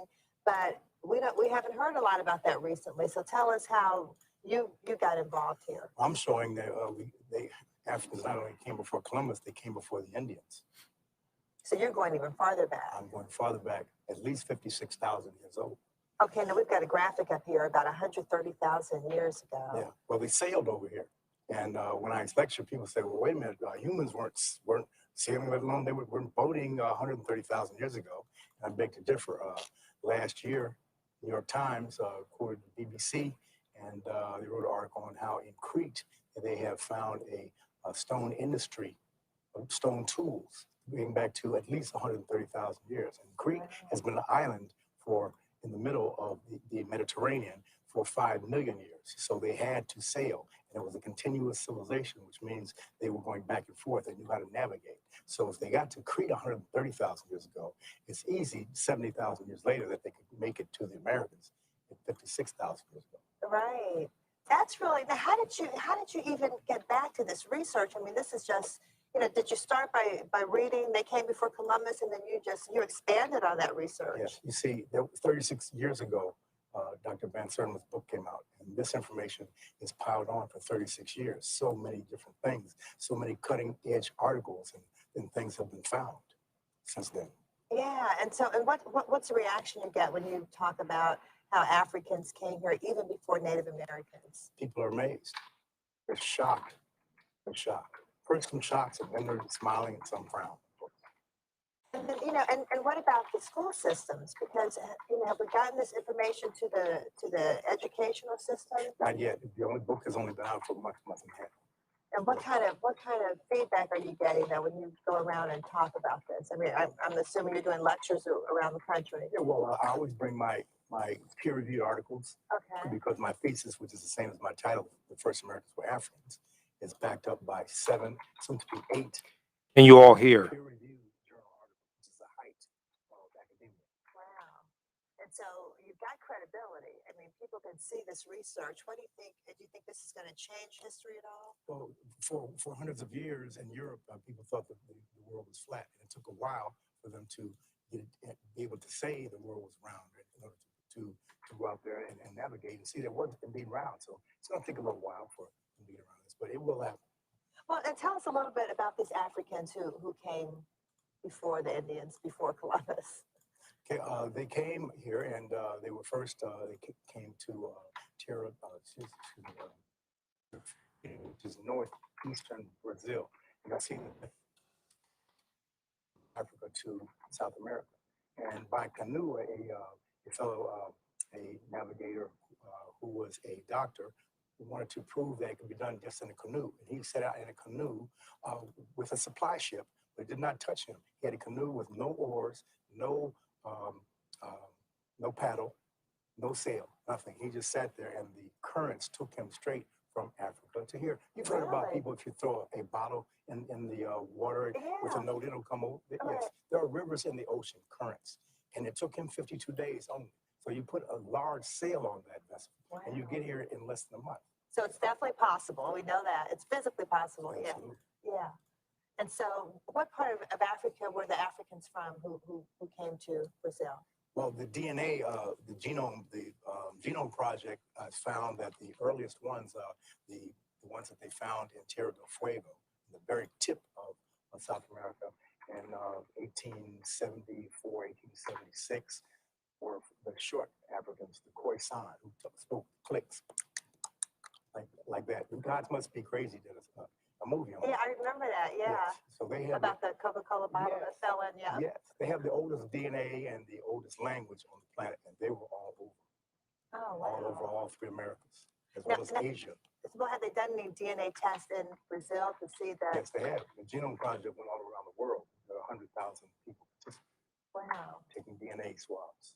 And so first, we know that it's possible to get over here by canoe. And second of all, the DNA from that group of Africans is in Brazil. The most important thing, not to forget to ask me, well, I will tell you that. Where do the Native Americans come from? Well, we've always been taught that they came across the Bering Straits from Asia. This is true, but they did not come until 3000 BC. There is no evidence of them coming before 3000 BC. So for 53,000 years, there were nothing but Africans in North, Central, and South America. Wow. When they come over 3000 BC, those two groups, the Africans and the Mongolians, get together, the Asians, get together, and their children are the Native Americans. Wow. This is why the Native Americans do not look Chinese. They are a little different than Chinese. Right. Oh, that's, you know what? I mean, we need to learn. It makes a lot of sense, Dr. Imhotep, and we need to learn our history. All right, so that's a clip. That was an interview from 2011. Dr. David Imhotep did. That's on YouTube, so you can check it out. Name of that clip: Dr. David Imhotep, PhD, is interviewed by Channel 5 TV WKRP in Cincinnati. That's on his YouTube channel, actually. Okay, let me post a link here. And this is an article from face-to-faceafrica.com. This is about the Koisan, who have the oldest ethnic group, Africa's oldest ethnic group. They have the oldest DNA on the planet. Africa's oldest ethnic group fights to keep ancestral land away from Amazon reach, away from Amazon.com. Okay. This article is from June 4th, 2021. June 4th, 2021 from face-to-faceafrica.com. So check out this article. It talks about the Koisan, Khoisan. Amazon is looking to build its new African headquarters in Cape Town, South Africa, in a project that will take between 3 and 5 years. However, the land on which the multi-billion-dollar corporation seeks to put its edifice belongs to the local Koisan people, reputed to be the oldest existing people in the world. Reputed to be the oldest existing people in the world. These are the Koisan, the ancestors to the Ainu and the Twa, the short-statured Africans. These were originally the short-statured Africans. So read this article here. This is who Dr. David Imhotep was talking about in the interview there. Okay. And he deals with them in his book, The First Americans Were Africans, Documented Evidence. They were also the first people in the Philippines as well. All right. So he'll be our guest speaker in my online class on Saturday, June 12th, 12 noon to 2 p.m. Eastern Standard Time. So you can register for that, and we have it on the homepage of our website, AfricanHistoryNetwork.com also. All All right, I want to go quickly here to this next story, and we'll deal with this.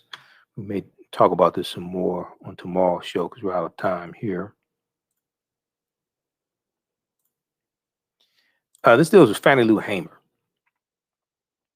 So June 9th, 1963, Fannie Lou Hamer was beaten, dragged off of a bus and beaten. Okay. And I've talked about Fannie Lou Hamer before. I deal with her also in the online course that I teach, Ancient Kemet, the Moors, and the Maafa, Understanding the Transatlantic Slave Trade, what they didn't teach you in school. Let me see here. Can we?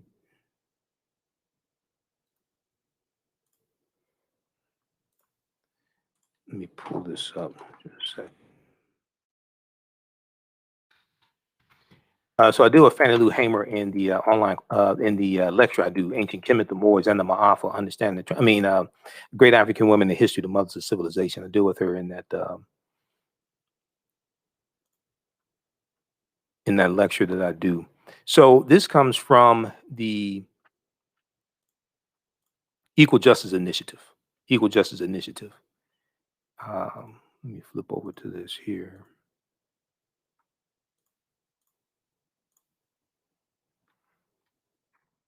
June 9th, 1963.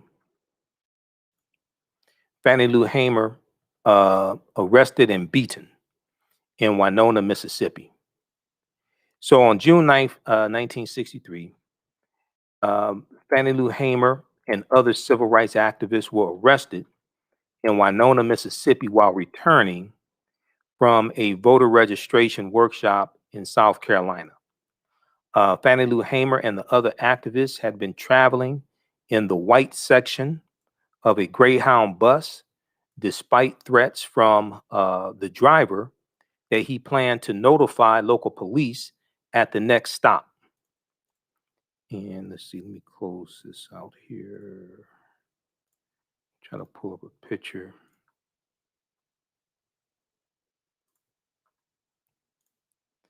All right. Also, blackpast.org has a good article on Fannie Lou Hamer also.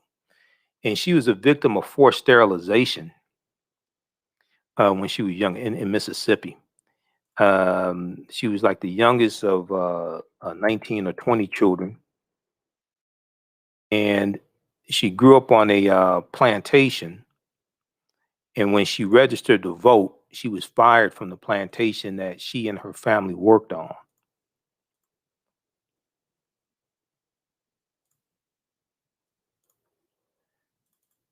Okay, let's pull this up here.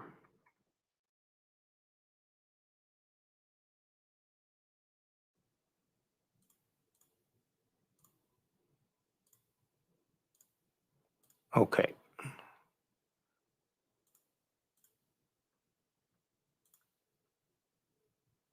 All right, so Fannie Lou Hamer and other civil rights activists have been traveling in the white section of a Greyhound bus, despite threats from the driver that he planned to notify local police at the next stop. When the bus arrived at the Winona bus depot, the activists sat at the white-only lunch counter inside the bus terminal. Winona Police Chief Thomas Herrod, Herrod, ordered the group to go to the colored side of the depot and arrested them when one of the activists tried to write down his patrol car license number. Okay, one of the activists tried to write down the license plate number of the patrol car, and he got arrested. In August, so when Winona Police Chief Thomas Herrod ordered the group to go to the colored side of the depot and arrested the group when one of the activists tried to write down his patrol car license number. In August 1964, while testifying at the Democratic National Convention to urge party bosses to seat a group of African-American Mississippi voters as delegates, Fannie Lou Hamer recalled the abuse she endured that night at the county jail. She said it wasn't long before three white men came to my cell. She said one of them was a state highway patrolman, and he asked me where I was from. I told him Ruleville, and he said, we are going to check this, Ruleville. They left my cell, and it wasn't long before they came back. He said, he said, quote, you are from Ruleville, all right. And he used a curse word, and he said, we're going to make you wish you was dead. Now, the white officers then forced two African-American prisoners to brutally beat Fannie Lou Hamer with loaded blackjacks. She was nearly killed. As Fannie Lou Hamer regained consciousness, she overheard one of the white officers propose, quote, we could put them SOBs in the big black river and nobody would ever find them. Fannie Lou Hamer never fully recovered from the attack. She lost vision in one of her eyes and suffered permanent kidney damage, which contributed to her death in 1977 at the age of 59. Now, if you, the piece from blackpast.org, the piece from blackpast.org talks about Fannie Lou Hamer said she was beaten. She was in the hospital for like 30 days, if I remember correctly, from the piece from blackpast.org. And she said she was beaten so badly, her whole body was hard. Yeah, her whole body is direct quote, body was hard. Let me pull this up here from blackpast.org. So let me back up a little bit here. In 1961, she was sterilized without her knowledge or consent by a white doctor as part of the state of Mississippi's plan to reduce the number of impoverished African Americans in the state. This is known as eugenics. So we've talked about eugenics here on the show before. There were 31 state-sponsored eugenics programs, about 31 state-sponsored eugenics programs across the country from about the late 1920s into the 1970s, okay, eugenics. And if you look at, there was, I have some articles on eugenics. North Carolina is the state that was probably the first state to acknowledge their eugenics program, and they actually paid reparations to the survivors, African American and white survivors of eugenics. Let's see. There was North Carolina. Okay, that's a earlier article on it.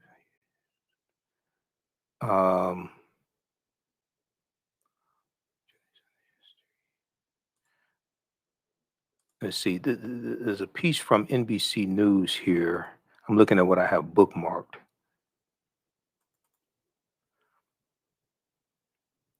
Let's see. Okay. Not that one. Let me go to.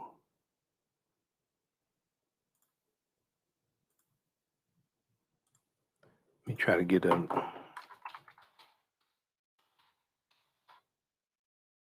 more recent article here dealing with North Carolina. Let's see.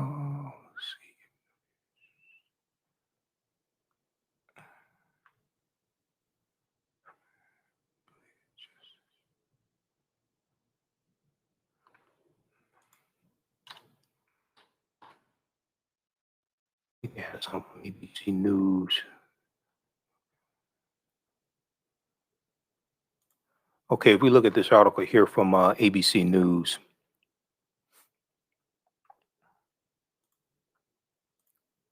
Dealing with North Carolina's eugenics program. North Carolina to compensate victims of sterilization in 20th century eugenics program. State task force offers $50,000 a person as apology. This is from January 10th, 2012. It went through some challenges, but it was eventually approved. Okay, so they were eventually paid reparations. Once again, as I said before, reparations is not specific to slavery. Some people just found out what reparations was in like the past couple of years, and they think reparations automatically means is related to slavery. No, it's not. Reparations means repairing the damage of a wrong that was done. It's not specific to slavery.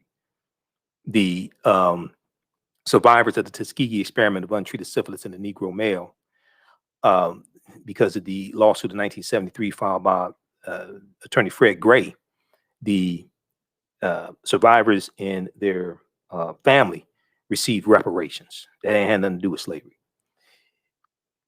So eugenics, okay, and they vote to the Eugenics Compensation Task Force. They deal with the history of eugenics. Okay, the state sterilized, the state of North Carolina sterilized more than 7,600 people in North Carolina from 1929 to 1974.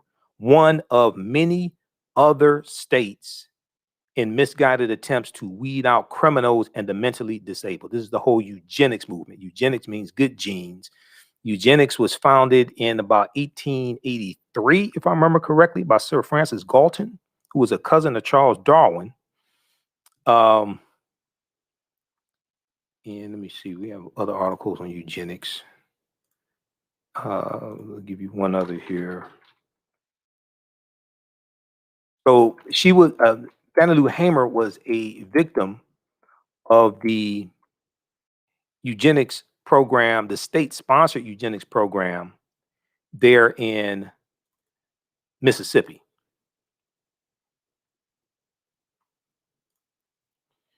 And let's see if we have,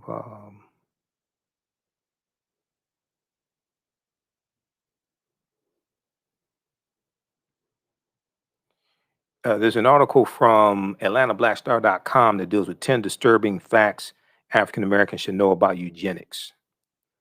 10 disturbing facts African Americans should know about eugenics. And it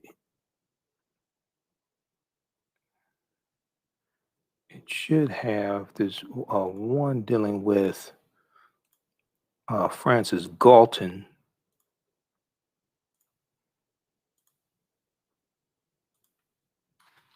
Francis Galton is the founder of eugenics. Okay, this is Britannica.com. I'm looking at my bookmarks on this.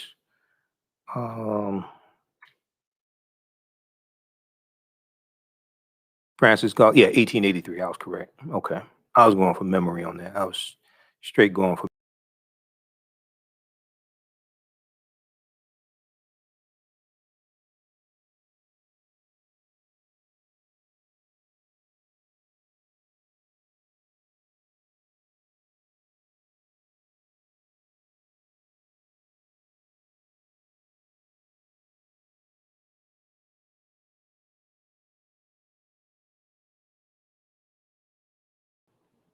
Okay, we should be back.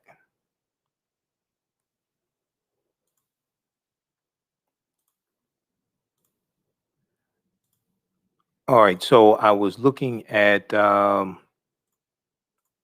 you all able to see this here, dealing with North Carolina? Okay, this is from ABC News. North Carolina to compensate victims of sterilization in 20th century eugenics program. This is from January 10th, 2012. January 10th, 2012.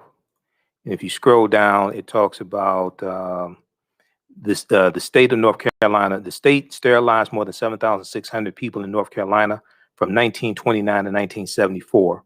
One of many other states in misguided attempts to weed out criminals and the mentally disabled. Okay, the eugenics program, and they talk about Elaine Riddick in here. Okay, Elaine Riddick is also in the documentary Maafa 21, 21st Century Black Genocide. So they talk about Elaine Riddick. She was a victim of the North Carolina state-sponsored eugenics program. If we look at this here from Britannica.com, Encyclopedia Britannica, on eugenics,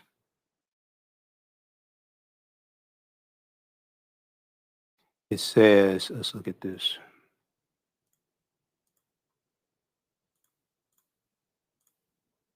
Okay, eugenics. Now, eugenics means good genes, good genes. And this was an attempt by white supremacists to rid people who they felt were feeble-minded, predisposed to criminality, different things like this.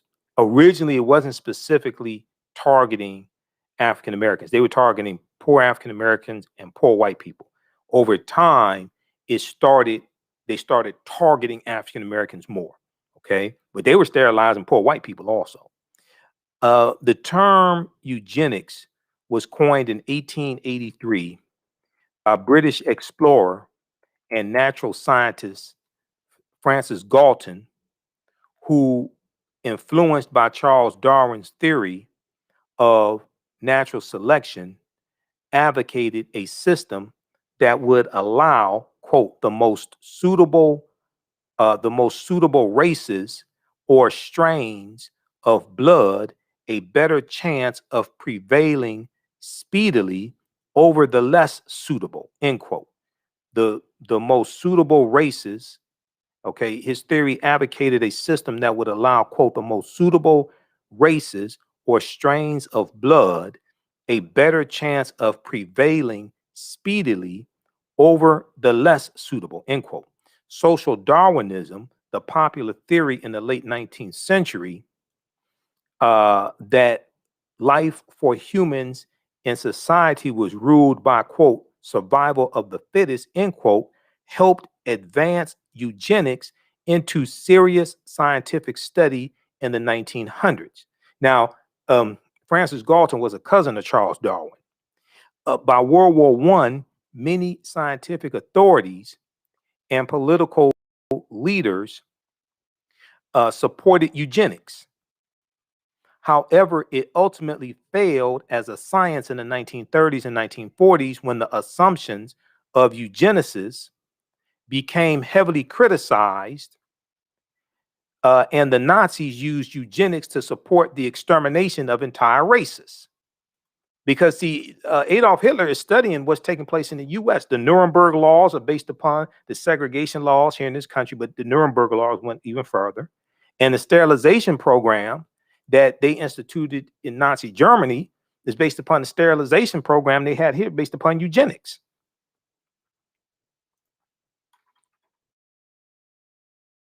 Okay, what is eugenics?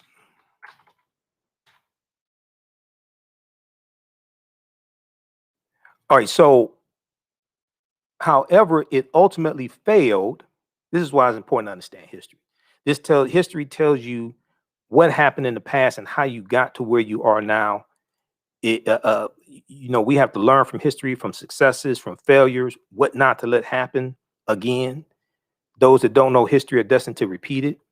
And people's history and culture gives them their foundation, especially African history, gives us our foundation, our values, our interests, and our principles. It gives us a cultural paradigm we see reality through. It gives us our self-esteem, our self-development, our self-worth. But a people's history and culture teaches them how to deal with the problems of the past in the present and the future to meet the needs of the community. How it eugenics, so by World War I, 1914 and 1918, by World War I, many scientific authorities and political leaders supported eugenics. However, it ultimately failed as a science in the 1930s and 40s when the assumptions of eugenicists became heavily criticized and the Nazis used eugenics to support the extermination of entire races. And they were sterilizing and killing Afro-Germans also, the Nazis. They were killing Afro-Germans as well. Okay, so read the rest of this here. This is from Britannica.com, Encyclopedia Britannica, eugenics. Okay, here's some background information on eugenics. All right. So let's continue here very quickly now to get out of here.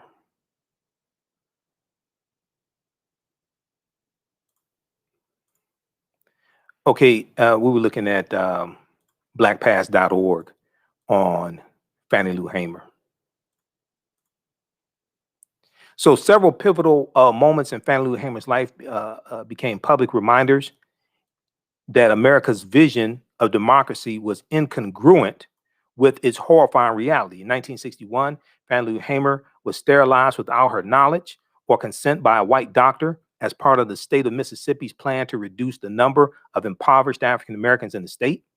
On August 23rd, 1962, after hearing a sermon by Reverend James Bevel, Fannie Lou Hamer volunteered to become an organizer for the Student Nonviolent Coordinating Committee, SNCC, to help African American Mississippians register to vote.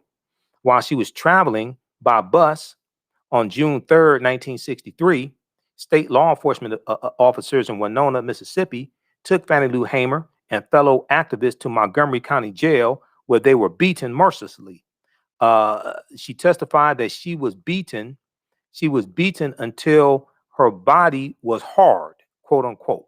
Body was hard. She suffered a blood clot, sustained damage to her kidney, and required a month to recover from the assault.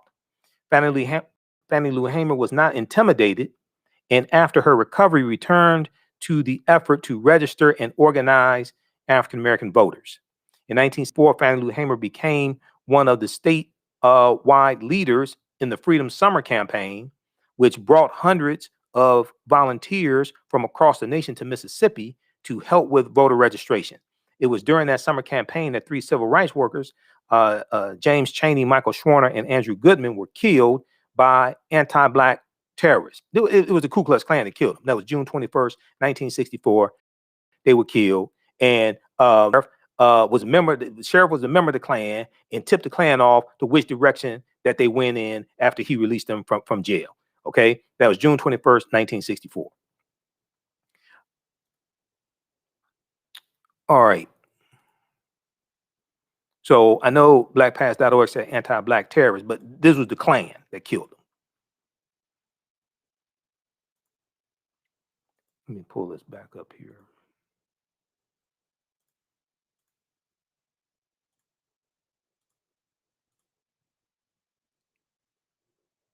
Okay, and the caption back up.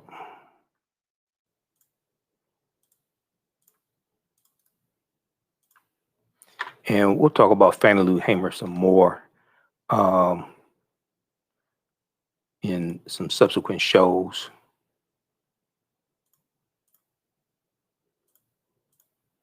All right, so lawyers are going back to EJI.org. So Fannie Lou Hamer, the beating that she suffered led her to have permanent kidney damage, which contributed to her death in 1977 at age 59. Now, lawyers with the Student Nonviolent Coordinating Committee, SNCC, filed a lawsuit against the Winona police who brutalized the activists, but an all-white jury acquitted them, of course. An all-white jury acquitted them. They probably said the Black people jumped up and beat themselves. That's probably what they said. Despite the trauma she experienced, Fannie Lou Hamer returned to Mississippi to continue organizing voter registration drives and remained active in civil rights causes until her death.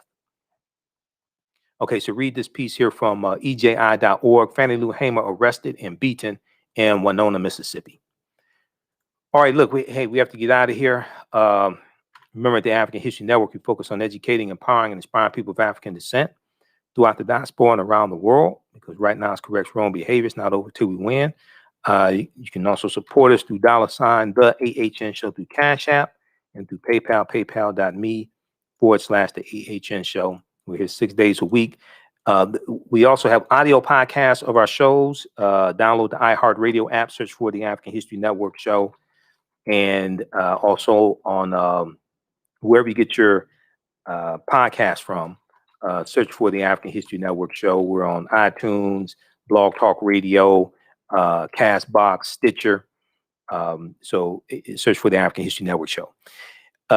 Also at our website, AfricanHistoryNetwork.com, on the homepage, click on Listen to Podcasts, and it takes you to our Blog Talk Radio page. We have over 1,000 audio podcasts there.